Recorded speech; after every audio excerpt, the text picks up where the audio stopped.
I want to talk to another top story happening in California, 6 hours south of San Francisco in L.A. Southern California broadly facing another round of dangerous fire weather as crews struggle to contain wind-driven blazes that have paralyzed Los Angeles for nearly a week and killed at least 24 people. Now, the disaster is expected to be among the costliest in U.S. history, with estimated damages and losses between, get this, $250 to $275 billion.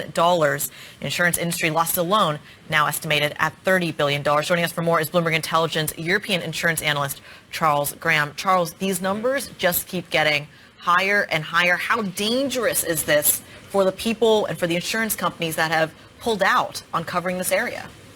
Well, I think the first thing to say is obviously this is still an ongoing disaster. We have a red warning in place from the Weather Service, the threat of an increase in high winds, and the risk is that more areas of Los Angeles could yet be under threat. And I'm sure this must be an extremely worrying time for the people of the city. Obviously, as this has developed over the last, only really the last week, I mean, we've seen initial estimates of around $10 billion for the insured loss, then rise to 20. Now we're talking about 30 billion.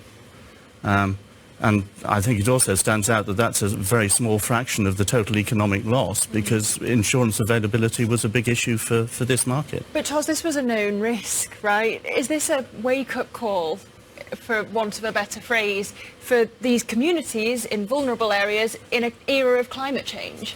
I think it is.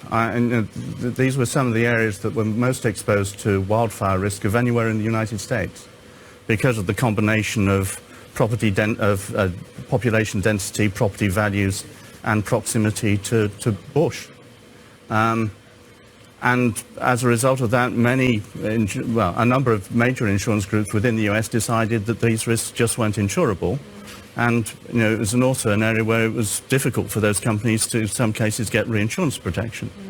And what we've seen now is that as the losses have climbed, we've gone from a position where the expectation was the loss would be taken primarily by all the domestic insurers, to a position where once we get above sort of 20 billion of loss and heading towards 30, then that begins to go into their reinsurance programs. Okay. Charles Graham of Bloomberg Intelligence, those costs climbing and sadly the human toll as well. Plenty more coming up on the programme. This is Bloomberg.